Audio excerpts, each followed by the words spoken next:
우리 합격했던 또 이 자리에 있는 학생들을 보니까 제가 그 수시 전형의 어떤 그 수시 전략을 짤 때 컨설팅의 과정에서 담임 선생님이든 아니면 진학정보 실장님들이든 뭔가 좀 뒷담화가 좀 있을 것 같아요. 왜냐면 이거 보니까 이성욱 학생인가 보니까 경북대 의예과를 합격을 했는데 학생부 종합평전형이에요. 이게 사실은 이 재수생들이 쓰기가 만만치 않거든요, 사실은.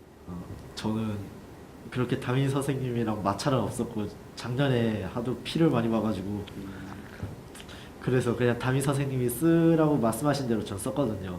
근데 이제 대신에 이제 담임 선생님이 경북대 의예과를 넣어주실 때 전략을 잘 짜신 거죠. 첫 번째로 이제 학생부 종합전형인데 최저가 이제 수학 1등급을 포함해서 세계 합의사예요. 세계 합의사예요. 이 학생부 종합전형에 있어서는 되게 최저가 되게 높은 거거든요. 그래서 재수생한테 어느 정도 유리하기 때문에 1차만 붙으면 어느 정도 승산이 있겠다 하는 생각이 있었고요. 그리고 두 번째로 제가 의예과의 이과 관련된 학교도 아니고 이 의예과에 관련된 스펙도 없는데 이제 학생부가 많이 두툼하기도 했고 한 23페이지 정도 나왔으니까. 그리고 또 수상 실적이 많았어요. 제가 1학년 때부터 3학년 때까지 수학하고 과학하고 철학 올림피아드 수상을 계속했거든요. 그거 수상 실적하고 봉사 시간 누적도 좀 많아가지고 그래서 이제 내신은 3점대 중후반 정도 되는데 그거를 제 스펙으로 어느 정도 커버를 칠 수 있겠다 해서 전략적으로 쓴 과가 돼. 그렇게 썼습니다, 저는. 저 같은 경우는 작년에 학생부 전형으로 대학을 거의 다 넣었었는데 되게 많이 떨어졌어요. 그래서 무서워서 자소서에 있는 전형은 무조건 안 쓰겠다고 버텼었거든요.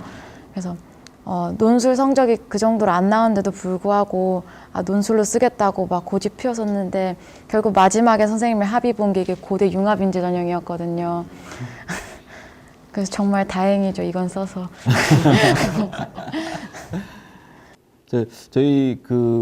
저희 학원에서는 뭐 여러분들 잘 아시겠지만 그 자소서 쓸 때 이 전 지점의 학생들이 강남에 모여서 쓰잖아요. 그게 도움이 돼요? 저는 가위바위보를 져서 못 갔어요, 강남. 못 갔어요. 그렇구나. 네. 우리 속에서 썼던 학생들 중에서 혹시 속에서 쓰는 과정에서 또 이 재수생들이 겪었던 또 과정도 있으면 한번 얘기해봐요. 저는 별건 없고 그냥 제가 자소서 원래 쓰기 별로 안 좋아하고 제가 자소서를 잘 쓰는 그런 문체도 아니거든요. 문체 자체는 글을 쓰는데 그래서 좀 많이 고생을 했는데 이제 담임 선생님께서 좀 허락을 해주시고 또 수업을 들을 때 그 담당 선생님께서도 허락을 해주셔가지고 수업 시간도 빼먹고 그냥 교무실에서 몇 시간 동안 주구장창 앉아서 자소서만 쓰고 있고 담임 선생님 계속 체크해주시고 계속 전 그랬어요. 그게 좀 많이 힘들었긴 했는데 담임 선생님께서 많이 도와주셨죠. 재수생들한테 자기소개서 쓰는 시간을 낸다는 거는 굉장히 힘든 일이거든요. 이게 그리고 특히 이런 학원에 다니면은 자기 일주일 단위 계획이 거의 다 루틴화가 되어가지고 이 시간에 뭘 해야 되는 게 딱 정해져 있는데 그걸 깨기가 굉장히 어려운데 학원에서 이제 여름방학 기간 같은 때 풀 자습을 할 기간이 있으면은 그때 많이 썼고 그거를 이제 조금씩 고쳐가지고 했던 게 시간을 최소한으로 쓰면서 자기소개서 하는 데 도움이 됐던 것 같습니다. 아무래도 왜 저희가 그 전지점에 있는 학생들을 모아놓고 이제 자기소개서 특강 같은 걸 자꾸 열게 되냐면 사실은 제 학생 때 이 자기소개서를 쓰는 계기점이 전반적으로 학습의 패턴이 무너지는 것과 거의 일치해요. 제 경험상. 그래서 이거를 어떻게든 막아내야 한다라고 하는 게 물론 이 전지점에 있는 학생들이 저희 강남에 모여서 자기소개서를 하루에 쓴다고 해서 하루 만에 끝나지 않을 거라는 걸 알죠. 그럼에도 불구하고 전적인 학생들의 밸런스를 무너뜨려서는 안 된다가 이제 저희가 갖게 되는 기본적인 방침이기 때문에 그렇게 진행을 한다고 볼 수 있을 것 같고요.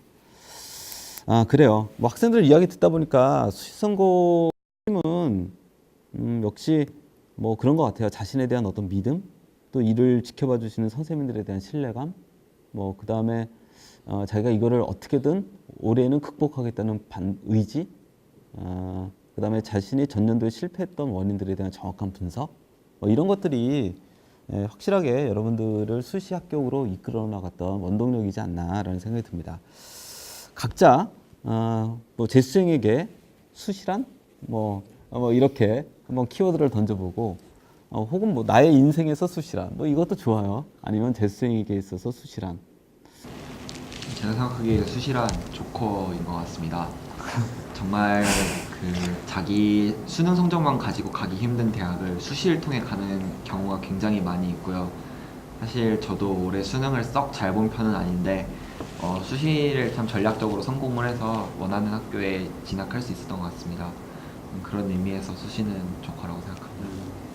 저는 사실 여태까지 준비를 정시 위주로 해왔기 때문에 수시를 두 번째 기회라고 생각을 하고 수시가 되면 좋고 안 돼도 정시를 하면 되고라는 생각으로 해와서 수시는 두 번째 기회라고 생각합니다.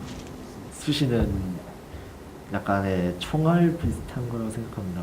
정시를 쓸 때 스나이핑이라는 걸 하잖아요. 이런 걸 하는 경우가 있는데 그때 정시 원서를 가지고 이제 총알이라고 하고 막 그러는데 이게 재수생의 경우에는 정시만 가지고 총알이라고 하기 쉬운데 이제 저 같은 경우는 수시로 붙었으니까 그렇게 생각하는 건데 수시도 하나의 어쩌면 하나의 기회거든요. 그래서 수시로 썼을 때 정시에서 만약에 잘 안 나올 성적이었더라도 수시를 통해서 붙을 수가 있기 때문에 어찌 보면 수시가 정시보다 더 좋은 기회고 더 상향해서 쓸 수 있는 기회이기 때문에 총알에서 스나이핑을 할 수 있는 그런 약간 총알이라고 생각합니다. 저는 수시는 세일이라고 생각을 해요. 대학이라는 상품이 있다고 생각하면 항상 세일을 하는 건 아니잖아요. 그래서 항상 사기 위해 돈을 마련해 두는 것도 필요하고 전략을 잘 짜서 더 적은 돈으로 좋은 상품을 살 수 있는 게 그런 게 수시라고 생각합니다. 세일 기간 딱 기다렸다가 네. 기회를 노려서. 사실 이제 앞에서도 얘기했지만 수시는 이제 기회인 것 같아요.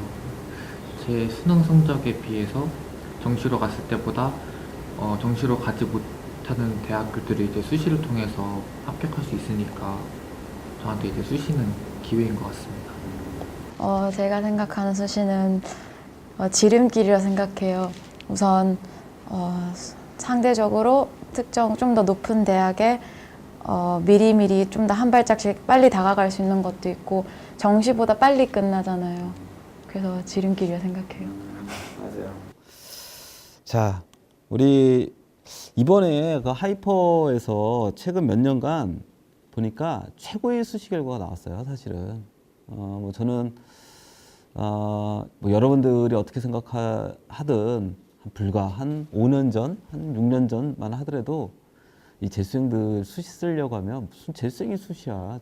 재수생은 정시로 가야지. 이런 분위기였는데 특히 올해의 결과는 뭐 지금 의학계열도 굉장히 많은 인원들이 지금 수시에 합격을 했고 그다음에 서울대 연고대 같은 경우도 굉장히 많은 인원들이 합격을 했습니다.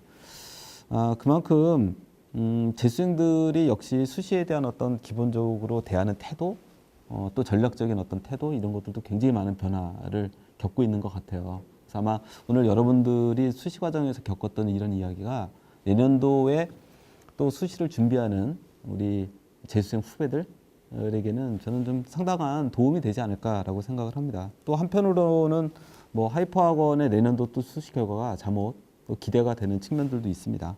아무튼 내년도에 수시에서 또 준비를 할 우리 재수를 준비하는 학생들을 위해서 다 같이 파이팅 했으면 좋겠고 여러분들도 내년도에라도 혹시라도 여러분들이 갖고 있는 그런 노하우들이 있으면 후배들에게 많이 이렇게 전수해 주셔갖고 더 좋은 결과 내기를 기원하면서 오늘 이 자리를 마칠까 합니다.